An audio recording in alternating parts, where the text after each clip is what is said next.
Now, you really wouldn't associate Numbers chapter 30, well, most wouldn't associate Numbers chapter 30 with love and respect. Again, for my grandchildren, my children, who I don't know if they'll listen to this, but you know. We'll see, we'll see. For my brothers and sisters in Kenya, my brothers and sisters in Ghana, God bless you. And whomever else this is a blessing to. We're on a journey from Genesis to Revelation. I do not know how long it's going to take. But this is my ministry. Documenting, and I'm excited about finishing Deuteronomy because it will be the end of the Torah. My commentary, my study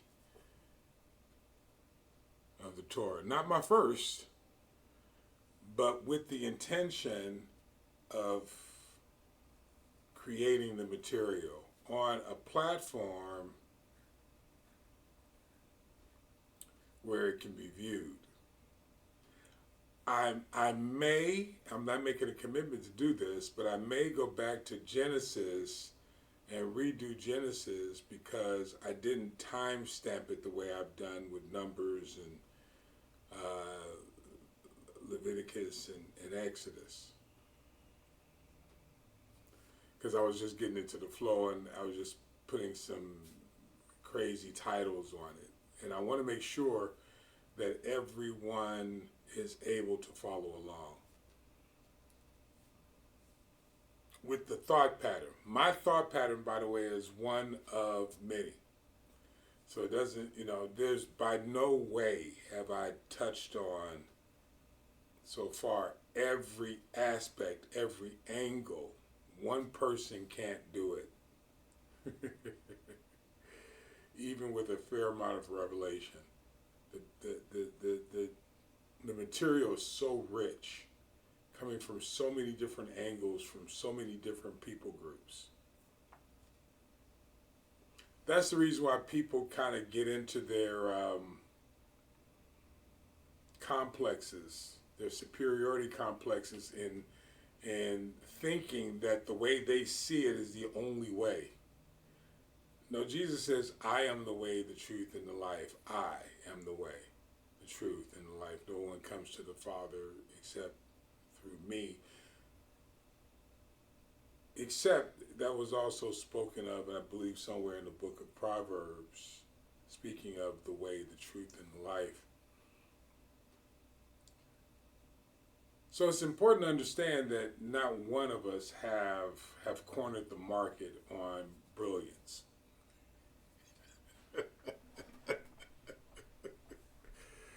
Or we all only got we're all a piece of the rock. We're all a point of view.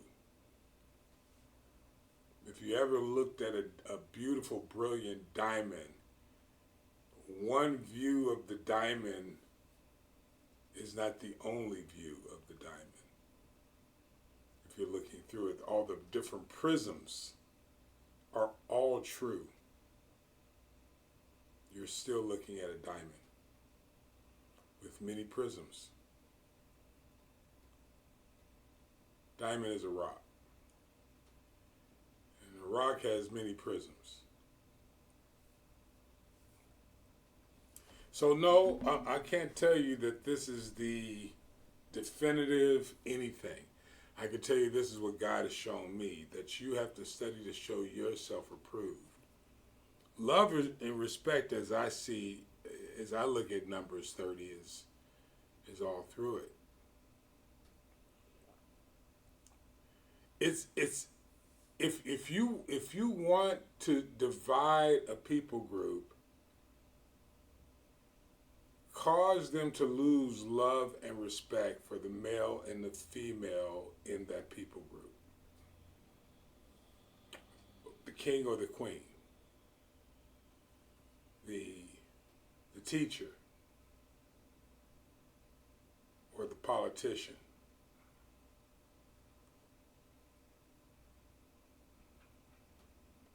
If you want to break up a family, split up the man and the wife, the husband and the wife, split them up, and you can conquer the family. So it is when you bring them together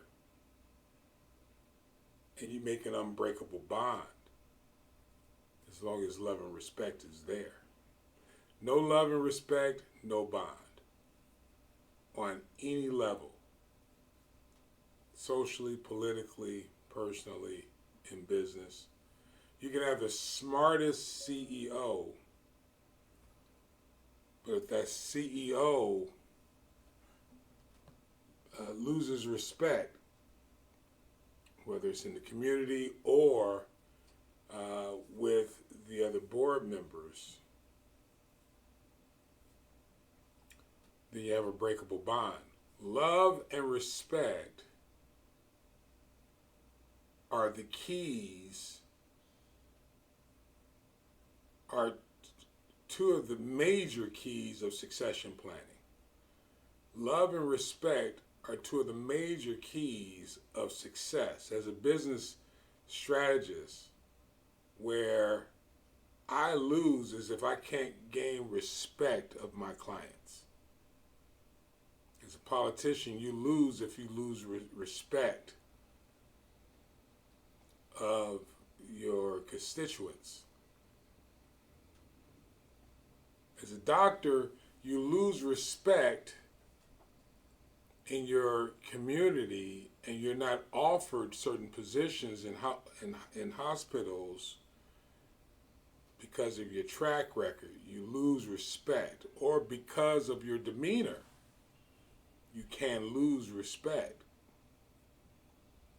These are principles. These are the principles that God has set up for all of us to succeed and to fail.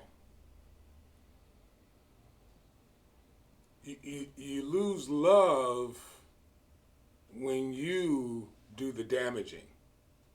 People don't want to sacrifice for you anymore. Whether right or wrong, it doesn't matter. These are principles. People can only take so much abuse from you if you keep disrespecting them and showing no love. You know what's interesting? I can show love for someone, and they can abuse me, but if they come back and show love or respect to me, I'll continue to take the abuse. These are principles, and vice versa. So it becomes a toxic relationship. It can be. So it's important that there's a balance of male and female energies, because one is male and one is a female energy. I'm not saying that men don't have the responsibility to give respect towards women, but men need respect.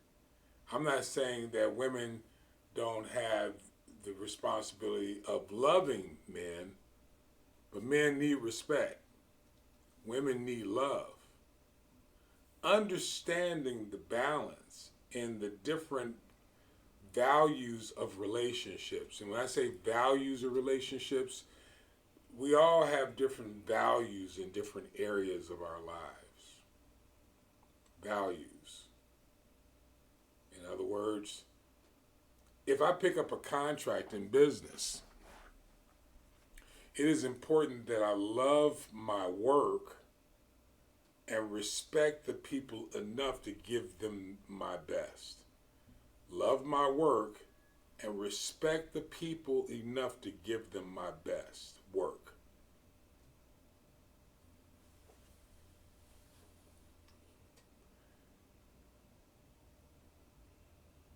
For God so loved the world, sacrificed for the world, that he gave. You give what you love. It is tied to your talent. You give your talent as a gift. Now I'm trying to hit a variety of dimensions as I speak this to you, because until you're walking in your confidence, you can't be an effective leader servant in anything that you do. And love and respect, I'll say it like this. In a lot of cases, some of the biggest challenges in our communities, all depending on the communities that you're representing, is you have a lot of people doing things that they don't love doing. And then you have people who love what they're doing, but they're still disrespectful.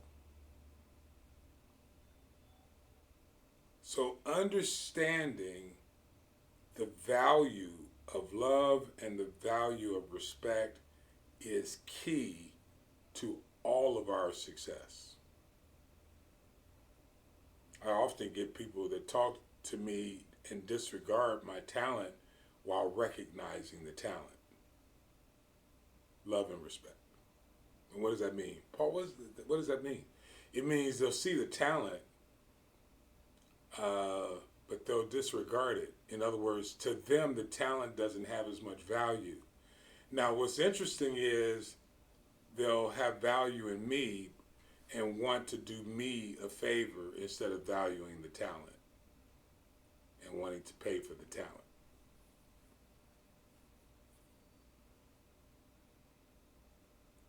Disrespectful.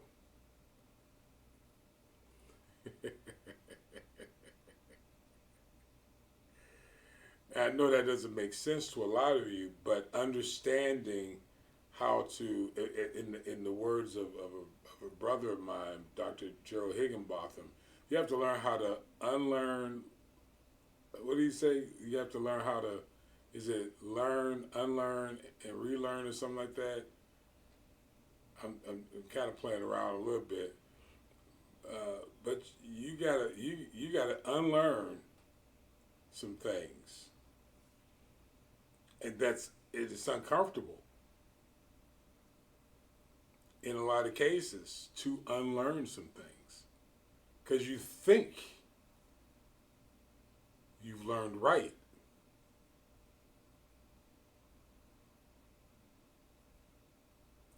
If you respect my talent,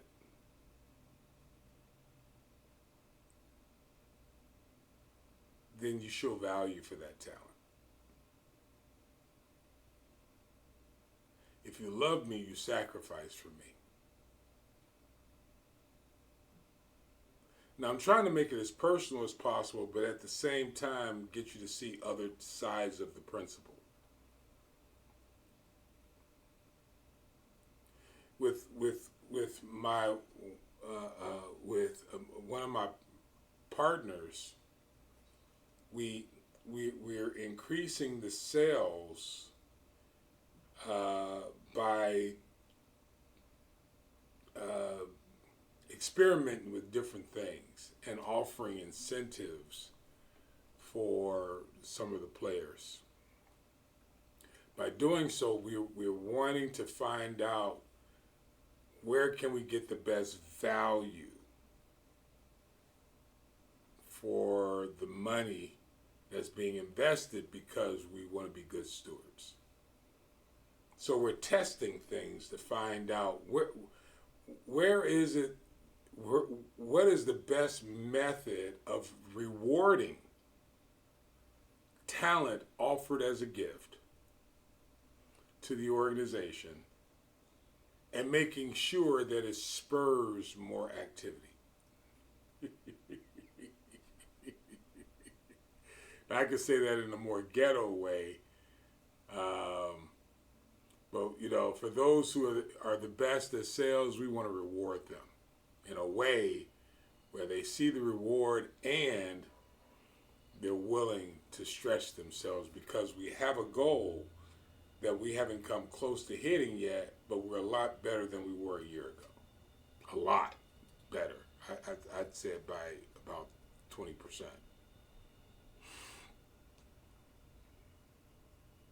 And it's all about love and respect. In love and respect, there's order. So you have to get, when certain things are spoken, you have to see the tentacles that come from that thing. There are core values: love, respect, honor, character, integrity. Those are core values.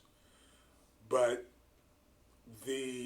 what you find when you implement or you do these things, which are often hard choices because they're not often popular choices, you will see the results of your core values being instituted or being established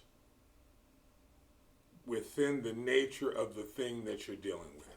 So, for example, if I show love and respect towards someone else, it may cost me a lot to do it because of the nature of the relationship, personally, professionally, socially. Doesn't make a difference, because in those cases they will either test it or accept it. A lot of us don't know how to accept it. So in a lot of cases, your love and respect will be tested, and if you're insecure, you will be bitter and angry and miss the point.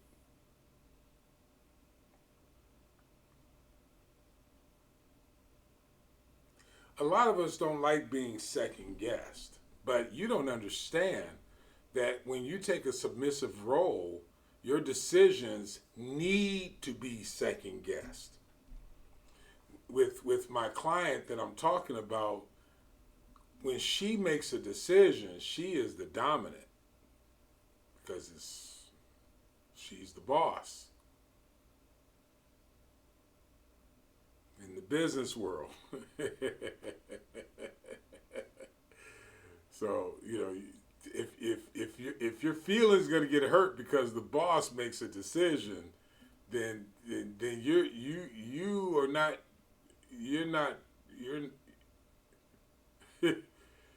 you're not in the right place, because she's the boss. She has authority, and I'm saying she because what we like to do is think submission is just for the female. No, submission is a spiritual thing.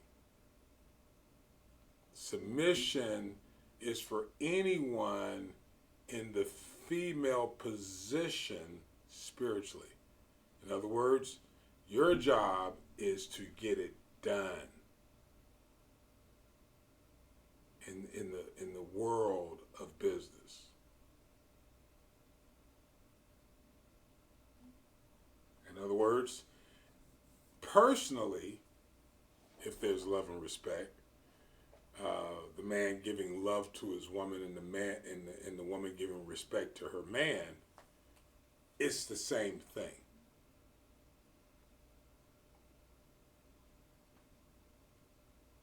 You have to respect the dominant. And you have to love the weaker vessel. The employee is the weaker vessel.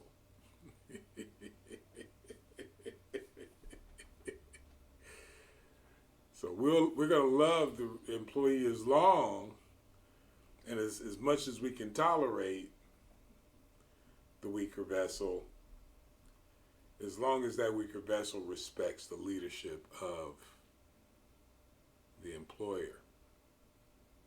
I hope you're getting this, because I want to lay this groundwork before I read this in Numbers chapter 30, because you'll misunderstand it very, very easily if you get in your feelings. This isn't about feelings. This is all about principle and practice. And it can be done by male or female, all depending upon the dominant and and the submissive role that you're playing in life, whether at home, in business, socially.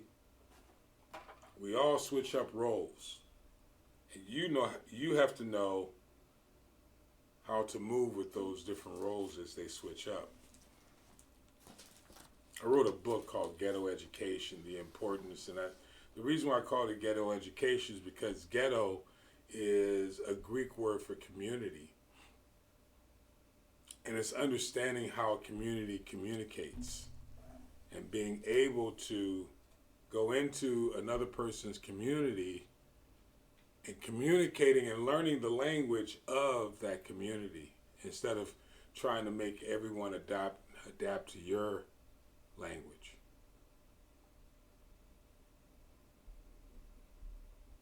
Numbers chapter 30, verse 1, and Moses spake unto the heads of the tribes, Moses spake, heads of the tribes, concerning the children of Israel. Anyway, yeah, because it's so much, and I want to make sure you get as much as possible out of this. And Moses spake unto the heads of the tribes. Moses spake, heads of tribes, concerning the children of Israel. Moses over the heads of the tribes over the children of Israel. All right. This, the thing which the Lord hath commanded, Lord over everyone.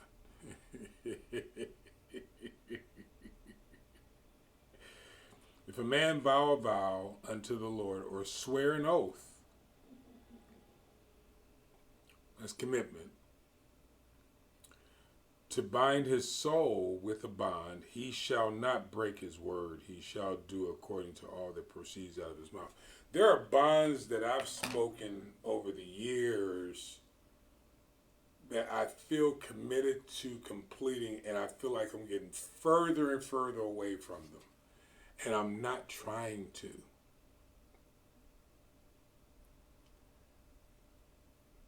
Most recently, a guy that I know, whom I had a lot of respect for at one particular time, when I met him, he was getting married, and I tried to be supportive through his marriage, and really loved him and loved his wife. In fact, I was really interested in his wife before it was his wife, and they saw me as a pastor at the time, and I was really supportive of him.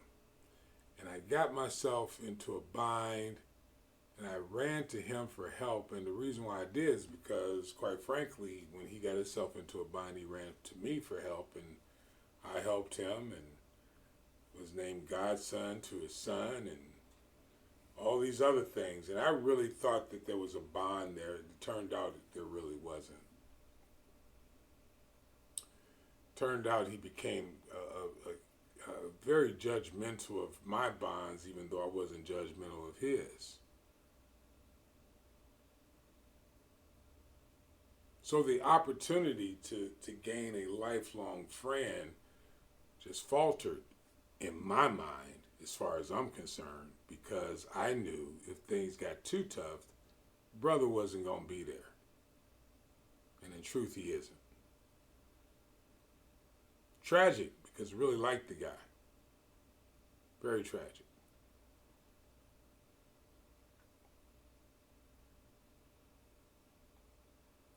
But the minute he lost respect for me, it was over. It was over. Recently, maybe about 4 or 5 months ago, he was looking for a car for his son. And I said, hey, I saw on Facebook, hey, I think these people are doing this. Contact them and find out if the car is still available. He ended up contacting them and sending over $500 and lost his money. I never told him to send over the $500, and he blamed me for that $500 loss. And I severed the relationship and told him, I'll pay you your $500 back when I can. As soon as I can, I will. That's a bond. That's a vow that I made. I want to pay that man his $500, and I will. I will not rest until it's done.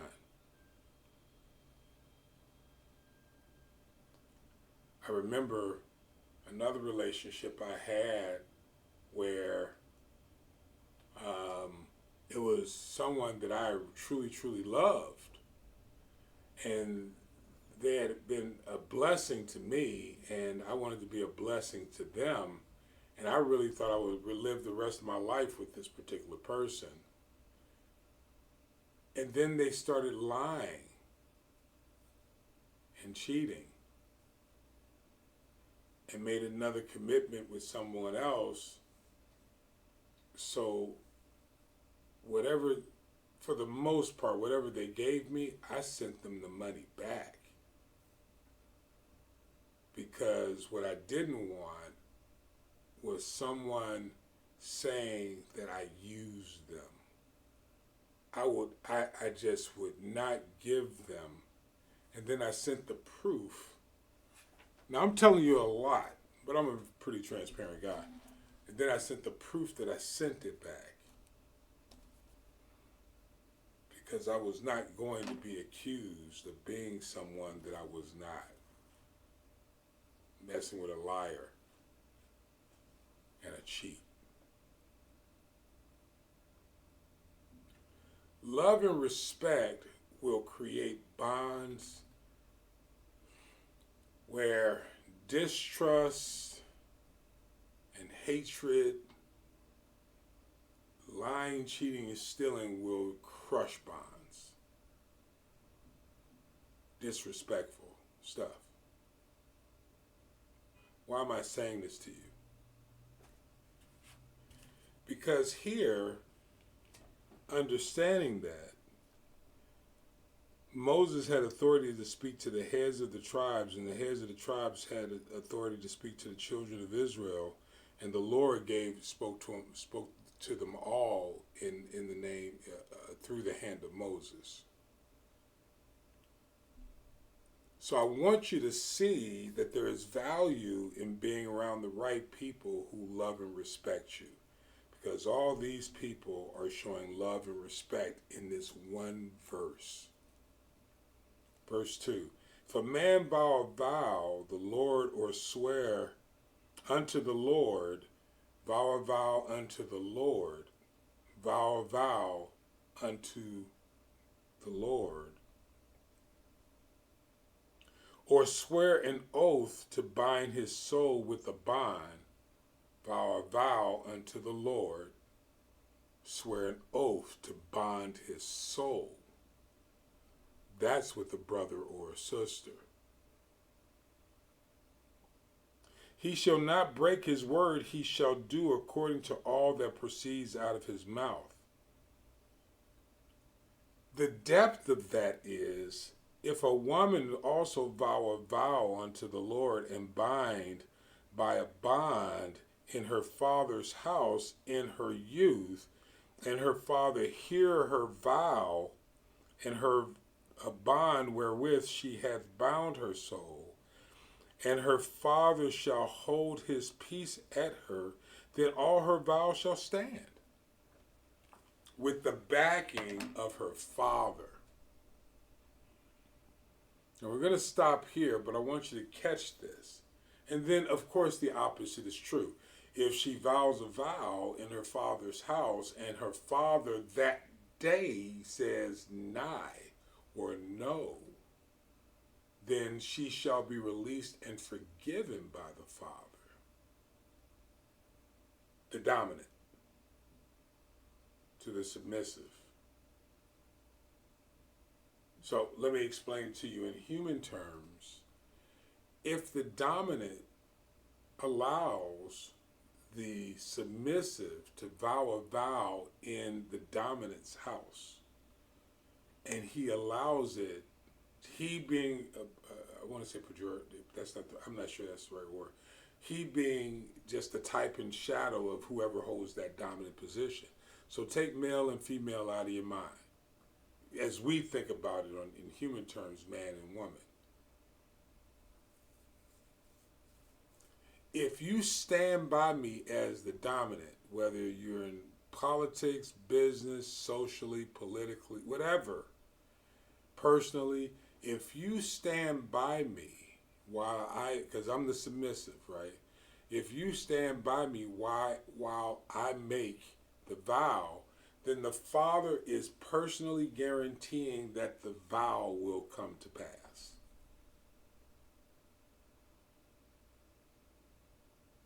If you're making it to another person, you're making an oath and you're binding your soul. And the dominant will make sure that the submissive's oath comes to pass.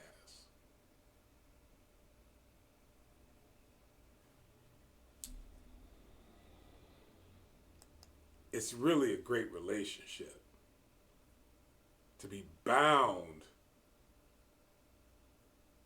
by vow to God. Your oaths, while you're in submission to God in the kingdom of heaven, living according to the kingdom of God, will be honored. You never have to worry about it. CashApp $MrPaulDozier. CashApp $MrPaulDozier. We are on a journey from Genesis to Revelation. I do not know how long it's going to take. But if these videos or podcasts are helpful to you, they will be helpful to others. So please like and share them on whatever platform you're listening to it to or watching it on. I don't know, because this is the year 2024. You may be listening or watching in the year 3042. I don't know. Who knows what you guys did? Maybe just speaking things into existence and listening to it on your eyeglasses or the back. I don't know.